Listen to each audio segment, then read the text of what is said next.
হঠাৎ করে আগুন লাগায় বেলকনিতে আটকা পড়েছিলেন এক তরুণী।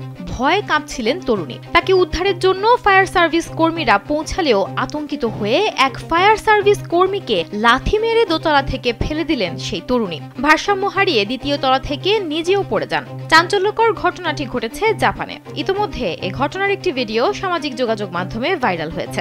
সংবাদ মাধ্যমের প্রতিবেদন অনুযায়ী গেল 14 নভেম্বর জাপানের ওসাকায় একটি আবাসিক ভবনে আগুন লাগে। এতে ভয়ে ঘর থেকে বেলকনিতে বেরিয়ে আসেন সেই ফ্ল্যাটের বাসিন্দা 26 বছর বয়সী এক তরুণী। খবর পেয়ে ঘটনাস্থলে পৌঁছায় ফায়ার সার্ভিস কর্মীরা। স্যান্ডেলিনা সো, রূপচর্চায় আভিজাত্য।